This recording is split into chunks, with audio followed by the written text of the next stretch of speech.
Olá, tudo bem? Meu nome é Micheline Santos, eu sou zootecnista formada pela Universidade Federal de Alagoas, com mestrado também em zootecnia pela Universidade Federal de Alagoas, a qual trabalhei na linha de pesquisa em produção animal. Sou doutora pela Universidade Federal Rural de Pernambuco, né, no programa de pós-graduação em Biociência Animal, a qual tive a oportunidade de trabalhar com a técnica bastante inovadora que de nanotecnologia verde, né, a qual na minha tese de doutorado utilizamos micro-organismos para biosintetizar nanopartículas de prata e utilizá-las frente à mastite bovina e caprina. Então, tivemos resultados positivos com produção de patente e venho aqui um pouco falar para vocês sobre o uso da biotecnologia, também essa grande área, né, na produção animal, como vem se desenvolvendo, trazendo alguns trabalhos relevantes dentro da produção animal. E hoje, atualmente, eu trabalho como um bolsista pela FAPESC, a Fundação de Amparo à Pesquisa do estado da Paraíba, no APL de bovinocultura, leite e derivados. Então, falar aqui um pouco para vocês como tem acontecido essa inserção da biotecnologia na produção animal, mostrando para vocês alguns casos que tem se tornado eficiente e bastante promissor. Então, o que é bionanotecnologia? Para a gente começar a se inteirar aqui um pouquinho do assunto.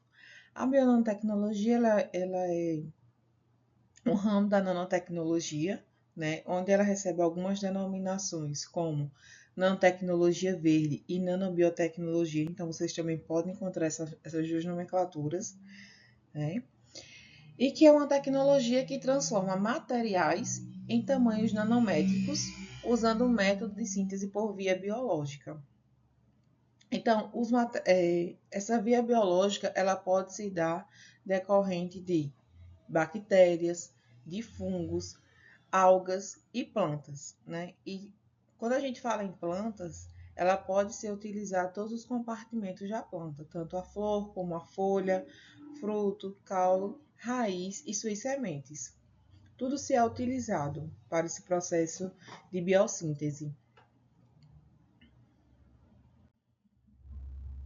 Então, a bionanotecnologia na produção animal, ela vem ganhando um espaço, né? Antes era só a questão de saúde animal, mas hoje a gente já encontra outras pesquisas, outros ramos sendo trabalhados dentro dessa bionanotecnologia. Então, nós temos já trabalhos com na produção de aves, controle de mastite, suplementação na aquicultura, saúde animal, alimentação animal. Inclusive, na minha tese de doutorado, eu trabalhei com essa parte de controle de mastite, né, onde fizemos a pesquisa e o experimento e utilizamos nanopartículas de prata frente a isolados de mastite bovina e caprina, onde obtivemos resultados.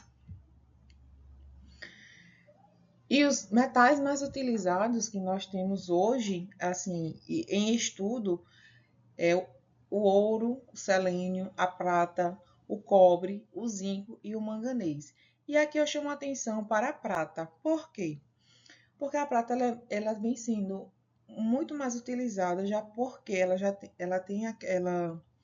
já tem um histórico, né, de potencial antimicrobiano, que já é de muitos anos, que vem sendo estudado, trabalhado, inclusive muito na parte clínica, inclusive na medicina humana, né, nós já temos alguns fármacos com composição da prata, utilizado na parte de cirurgias, porque é um metal que tem esse potencial antimicrobiano. Então, ele vem sendo utilizado para potencializar ainda mais essa sua ação.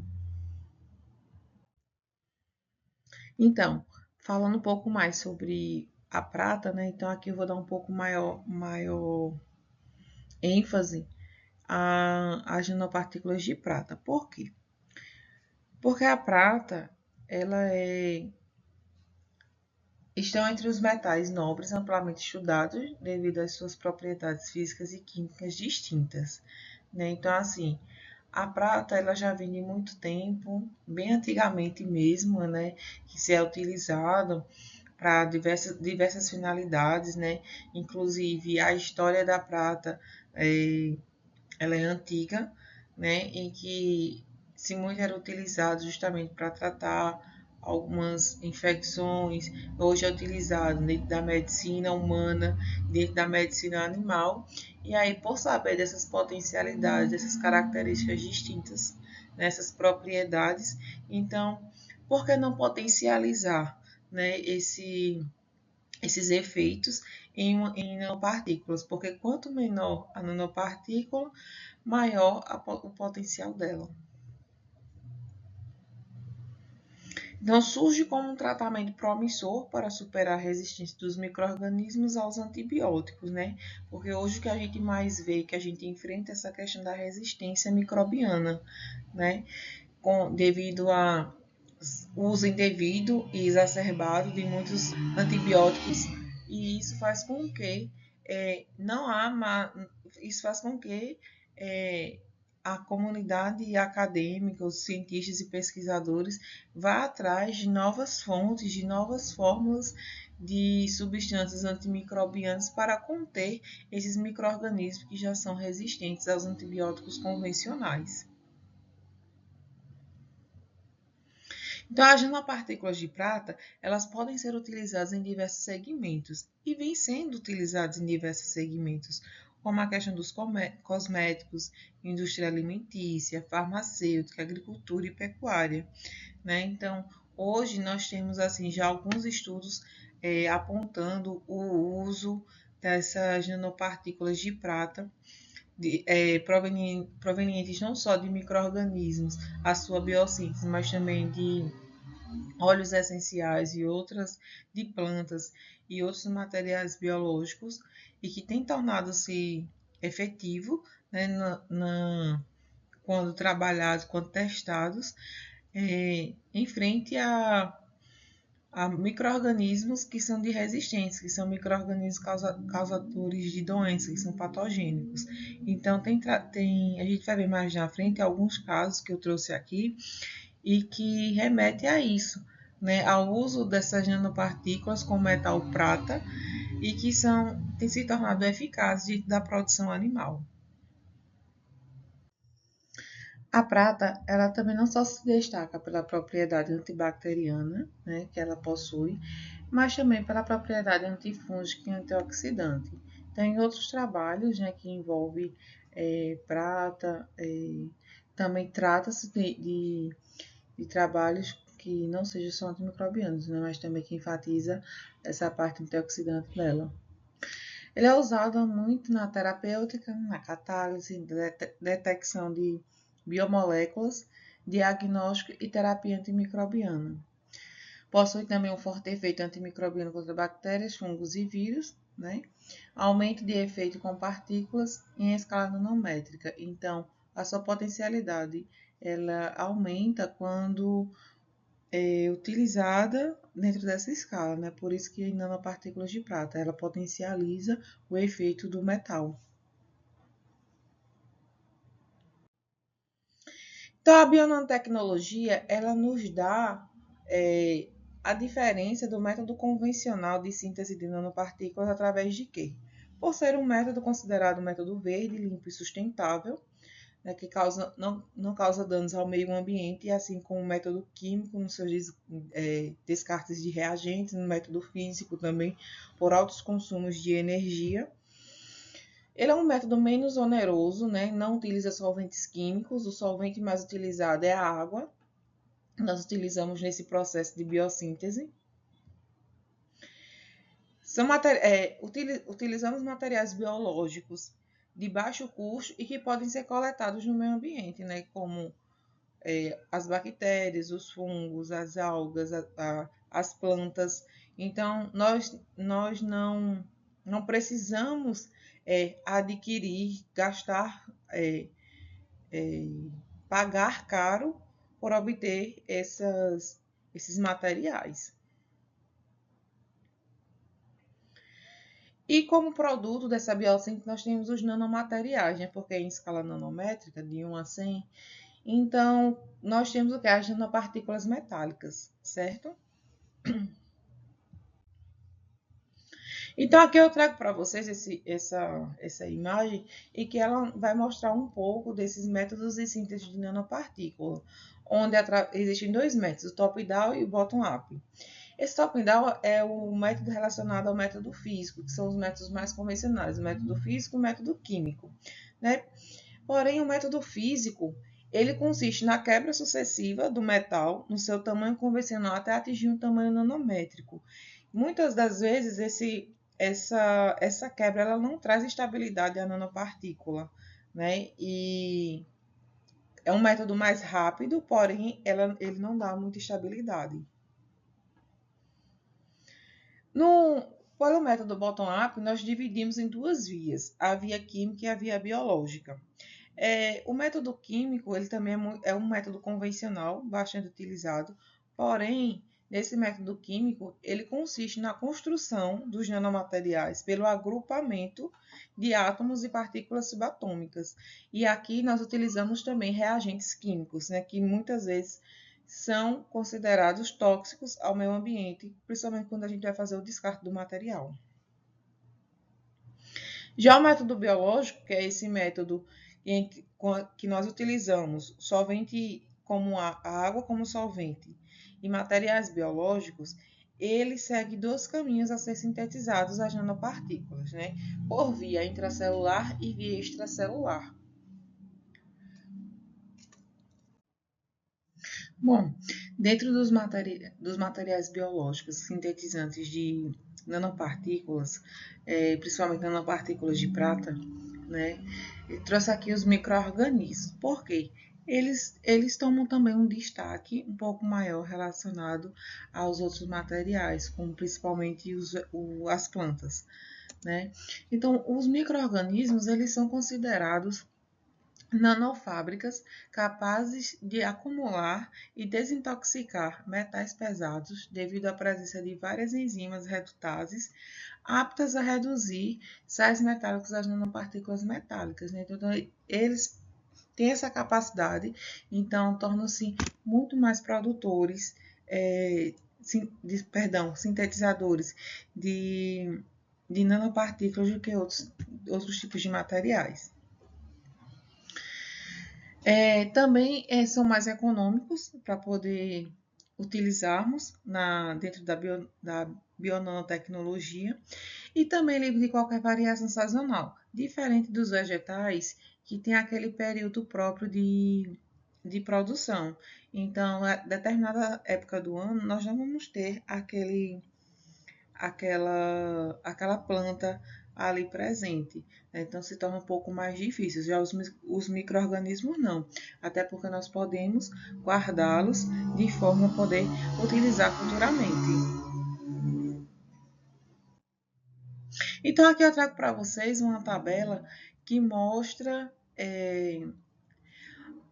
diversos micro-organismos aqui, diversos, não, alguns, né? Algumas bactérias que são sintetizadoras de nanopartículas de prata. E nós temos aqui o exemplo, né? Temos aqui o formato, que podem ser diferentes formatos dessas nanopartículas. Aqui, nessa tabela que eu trouxe, a maioria são sintetizadas por via extracelular, né? Que é o método mais comum, mais utilizado, na verdade, para a produção de nanopartículas metálicas verdes, né? Aqui o tamanho, eles sempre ficam, o tamanho é variado, né? Mas sempre naquela margem próximo a 20, a 10 nanômetros por aí, né? Algumas excedem, e aí a gente tem que ver o que, é que tem ali, às vezes, na leitura do equipamento. Pode haver alguma agregação de outras partículas e aí mostra um tamanho maior, né? Então, trago aqui para vocês para verem essa tabela e que existem diversos trabalhos aí já publicados que remetem ao uso de micro-organismos na síntese de nanopartículas metálicas, principalmente na biossíntese de nanopartículas de prata.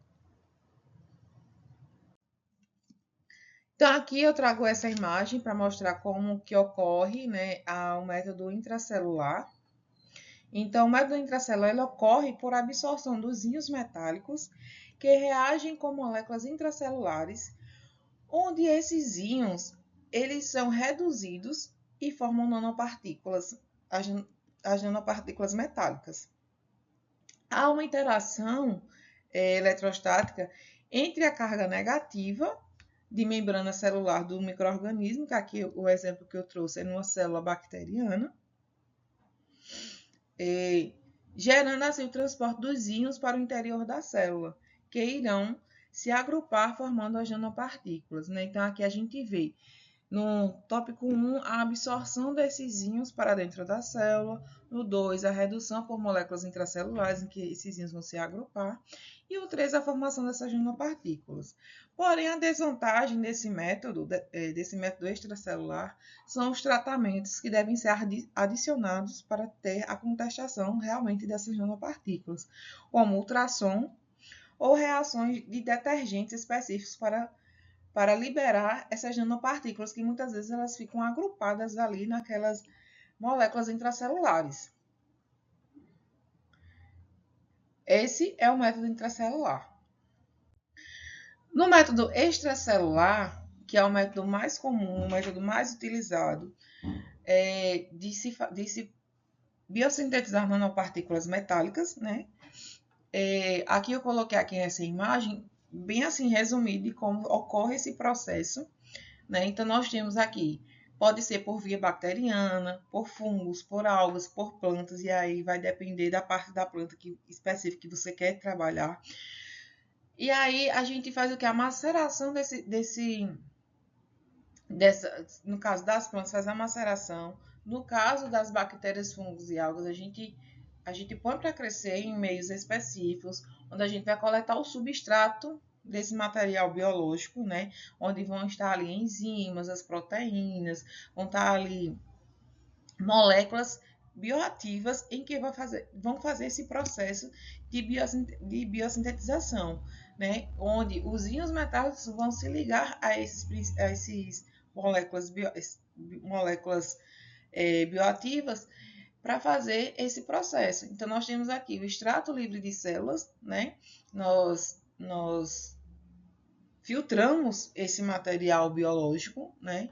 Então, nós temos o extrato livre das células e ali vai haver metabólitos primários e secundários que serão adicionados a esses metabólitos a solução metálica. Nesse caso, eu trouxe aqui o exemplo da solução de prata, né? Então, aqui o exemplo que eu estou pegando é de nanopartículas de prata, onde a gente vai adicionar essa solução a esse extrato livre de células, vai passar pelo processo de agitação, de incubação, tudo direitinho de acordo com a metodologia que se vai utilizar. E aí, a partir desse momento, a gente já pode ver a primeira contestação, né, de que houve a síntese de nanopartículas de prata. Por quê? Porque o material, ele vai ficar... A primeira coisa que a gente vai observar é a alteração na cor, né, a coloração daquele material.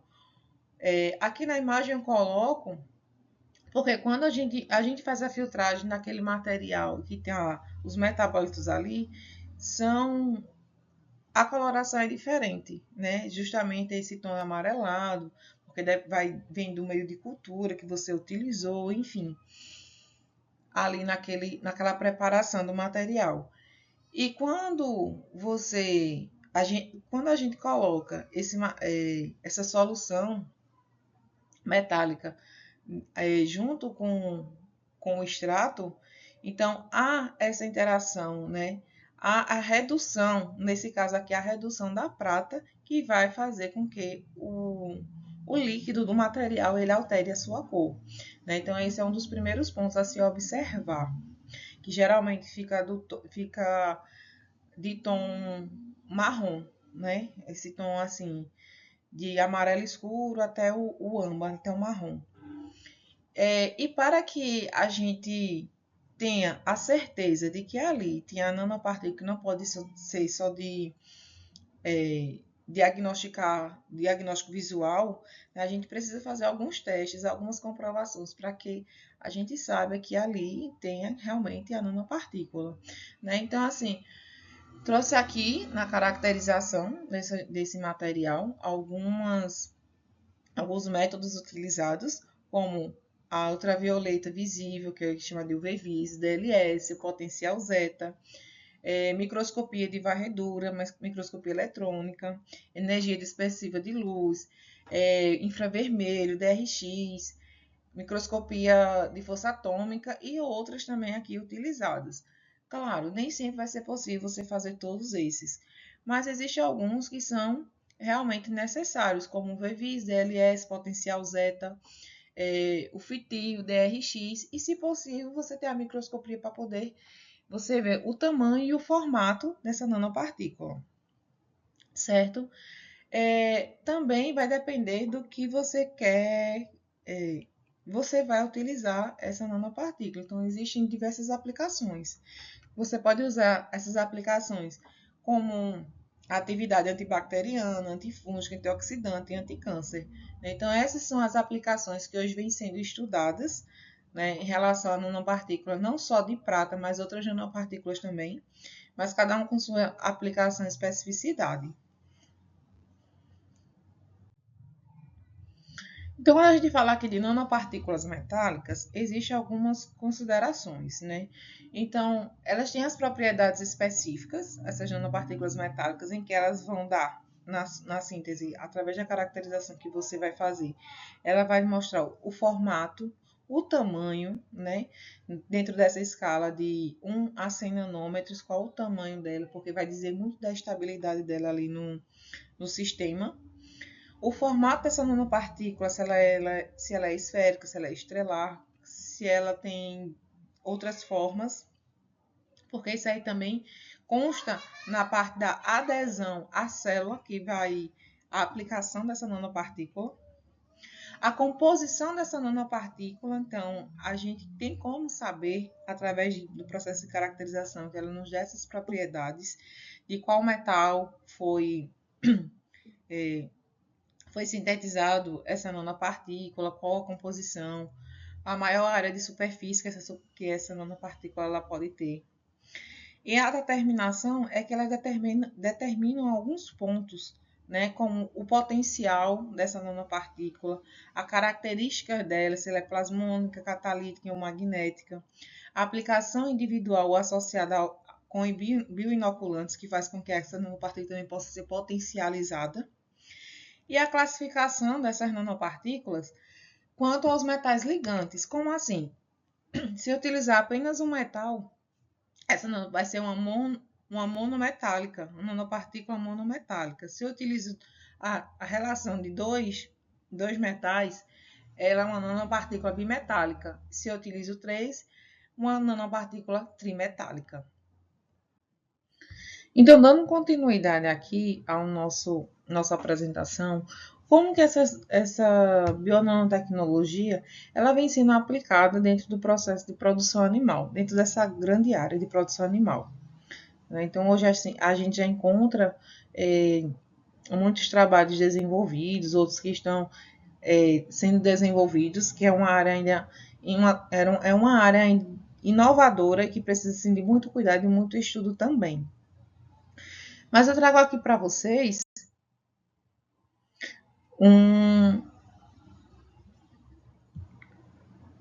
alguns trabalhos que relatam um pouco dessa caminhada, né, da bionanotecnologia dentro dessa grande área. Então, aqui a bionanotecnologia na piscicultura, né? Então, o que é que nós encontramos aqui? Nesse trabalho, nesse artigo aqui, eles utilizam, né, nanopartículas sintetizadas pela técnica de nanotecnologia verde, nanopartículas de óxido de zinco, como aditivo na alimentação de peixes de água doce, né? Então, aqui nesse trabalho, eles perceberam que essa adição, né, essa suplementação na alimentação, Ela superou a deficiência de zinco que existiam nos peixes e que reduziu também os danos ao fígado de forma mais segura do que os métodos sintetizados quimicamente, né? De outros métodos que eles já utilizavam. Outro trabalho aqui, também voltado para a produção de peixes, onde eles comparam o efeito químico, né, das nanopartículas também de zinco, né, em peixes dourados, né. Então, eles observam que houve mudança nos parâmetros bioquímicos quando alimentados com peixes dourados, né. Então, houve sim alteração positiva, mudança nos parâmetros, e onde eles sugerem também que essas nanopartículas de zinco elas podem levar a melhorias significativas no crescimento e nas funções metabólicas dos peixes, né? Então, eles viram que obteve sim resultados positivos. Então, a biotecnologia ela já vem sendo também implementada, né, aqui na parte da produção de peixes. Na avicultura, nós também temos pesquisas e trabalhos aqui que remetem à produção de aves, né? Então, aqui nesse trabalho, ele expõe a influência da biossíntese de nanopartículas de prata, que foram sintetizadas por uma espécie de alga vermelha, na produção, na performance de frangos, né? Então, assim, aqui a gente já começa a dar um pouquinho mais daquela ênfase que eu falei das nanopartículas de prata, onde aqui ela vem sendo utilizada como potencial antimicrobiano mesmo, né? Já que na produção de aves, o que se utiliza como fator de crescimento são os antimicrobianos, né? E alguns países eles já vêm proibindo essa questão de utilizar antimicrobianos, antibióticos químicos. É justamente por causa dessa questão de resistência antimicrobiana, dos problemas que vêm sendo causados e que ficam os seus resíduos no produto animal, tanto na carne como consequência nos ovos. Então, visando esse lado, vem se buscando alternativas para que mude esse quadro. E aqui nesse trabalho foi exibido o aumento no peso corporal e na atividade antimicrobiana dos animais e constando que as nanopartículas são promissoras como uma alternativa aos antibióticos. Então, eles viram que existe sim influência, né, que existe sim mudanças positivas e que pode ser uma alternativa aos antibióticos que já vinham sendo utilizados como uma troca aí. Nesse outro trabalho, nesse outro artigo, ele também fala sobre os efeitos na suplementação dos animais, né, de frangos, com nanopartículas de prata. Só que aqui ele faz uma comparação, né? Não só com as nanopartículas de prata, mas também com lipídios bioativos de orégano. Então, ele faz o estudo desses dois grupos para ver qual que tem mais efeito, né? Então, aqui eles mostraram que houve melhores taxas de crescimento e sobrevivência no grupo tratado com nanopartículas de prata, menores taxas de mortalidade, que isso é muito importante de ser observado na produção animal, resultados positivos na função hepática, né? E rendimentos nos grupos tratados com as nanopartículas de prata.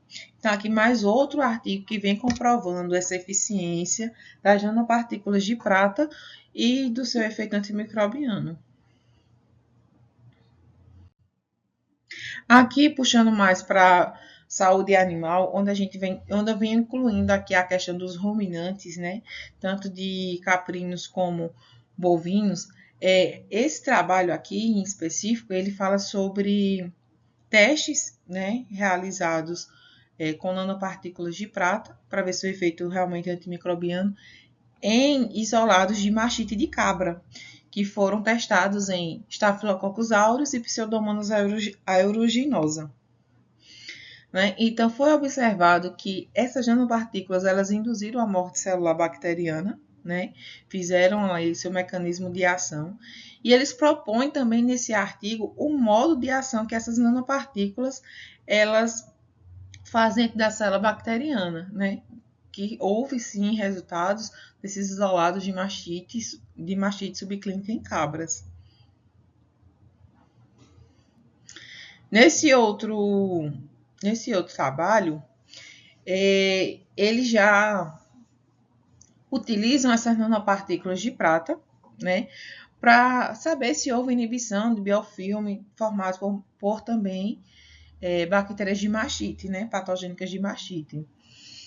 E aqui eles mostram nesse trabalho que eles trabalharam com um complexo, né, com 2 metais, um complexo prata-cobre e só a nanopartícula de prata. Então, eles fizeram essa comparação para ver qual que tinha mais resultado, mais potencialidade no objetivo deles. Então, eles observaram que esse complexo prata-cobre foi o mais ativo de todos os nanomateriais estudados ali no trabalho, e que entre esses, a nanopartícula de prata ela foi mais eficaz de forma individual, né? Então, capaz de reduzir o biofilme em quase 100% em uma concentração de 200 partículas por milhão. E as nanopartículas elas podem ser usadas em novas terapias alternativas para tratar mastite bovina, né? Então, assim, vem sendo buscado, vem sendo trabalhado e estudado nessa parte de mastite, tanto de bovinos como caprinos, nessa parte de ruminantes, porque a mastite, a gente sabe que é uma doença que é uma infecção bacteriana, né, que comete ali no úbero do animal e que leva a sérias consequências, não só a queda na produção de leite, mas também até pode levar à morte do animal, né, e sérios prejuízos ali na fazenda, né. Então, assim, são trabalhos que vão sendo desenvolvidos, inclusive eu trabalhei com isso no doutorado. Não pude trazer aqui, né, porque os dados ainda estão sendo submetidos para publicação. Então, assim, futuramente, daqui a alguns meses, a gente já vai ter esse trabalho exposto em que realmente teve resultado. Eu posso adiantar isso. Foram trabalhos realizados com bactérias isoladas de cabra e de vaca, né, em que nós tivemos, sim, resultados positivos utilizando nanotecnologia verde por síntese bacteriana. E para assim ter uma noção de como que acontece esse mecanismo de ação das nanopartículas de prata, né, com potencialidade antimicrobiana, eu trouxe aqui uma imagem para mostrar a vocês como que isso aqui pode acontecer, né? Então nós temos aqui algumas vias em que as nanopartículas de prata elas vão se encaminhar ali dentro da célula. E a grande diferença dessa potencialidade das nanopartículas de prata para os antibióticos é porque os antibióticos ele apenas vai ser trabalhado, ele apenas vai agir naquela parte específica, naquele situativo específico. E as nanopartículas de prata não. Onde houver a possibilidade dela chegar, de se aderir e fazer sua ação, ela vai fazer. A principal ferramenta delas é justamente seu tamanho, né? Por ela ser de tamanho nano, ela tem mais facilidade de penetrar a parede bacteriana, a parede da célula, para poder fazer esse processo de destruição celular, né? Então, o primeiro passo é esse, né? Então, nós temos aqui 7 vias, assim, podemos dizer, de mecanismo de ação das nanopartículas, e onde vem se estudando cada vez mais e se existem outros processos também, né? Outros mecanismos de ação. Então, nós temos aqui, no item 1, a inibição por síntese de DNA, onde as nanopartículas podem fazer esse processo também de inibição. Inibição, o 2, inibição da síntese de RNA mensageiro. O 3, a ruptura da membrana celular. O item 4, inibição da síntese de proteína. O 5, inibição da síntese da parede celular. 6, danos na mitocôndria, que vai causar ali também danos na mitocôndria. E 7, inibição da cadeia transportadora de elétrons, né? Então, a gente vê aqui que quando a nanopartícula ela dentro da célula, já começa, inclusive, com o rompimento da membrana, muitas vezes, né? E ali ela vai nas, nas moléculas intracelulares para poder fazer essa ação, né? Esse rompimento. Então, ela tem vários pontos de ação diferentes dos antimicrobianos químicos, né? Os antibióticos. E as considerações finais em relação à bionanotecnologia é que a bionanotecnologia é uma técnica inovadora e de baixo custo no que tange os aspectos voltados à saúde animal e à produção animal também. Né? É uma técnica que se utiliza de compostos bioativos para a produção de nanomateriais, nesse caso aqui eu mostrei as nanopartículas. É um método também sustentável que utiliza-se de água como solvente, não utilizando outros produtos químicos, né? Não utilizando solventes químicos e equipamentos menos onerosos, quando se comparado a outros métodos convencionais, como o caso do método físico e do método químico. Então, aqui, né, encerro esse pequeno aqui bate-papo, né, com vocês, e estou aqui à disposição para que, se houver dúvidas, podem entrar em contato, tem aqui meu e-mail, tem aqui meu Instagram. Então, no que eu puder ajudar, poder colaborar com vocês, sanar algumas dúvidas, fiquem à vontade, podem entrar em contato. Precisar de material, também tenho, posso disponibilizar, posso dar um indicativo. E agradeço a oportunidade de estar aqui, de estar conversando com vocês, de falar um pouco sobre essa técnica inovadora que está sendo utilizada em diversas áreas aí, de pesquisa, não só dentro da produção animal, mas eu quis trazer aqui alguns trabalhos e mostrar que tem sido relevante, né, essas pesquisas e que são ainda mais, e procurando se encontra muito mais conhecimento também, mas como aqui o tempo é curto, né, então trouxe aqui resumidamente para vocês, espero que tenham gostado e fico aqui meus sinceros agradecimentos.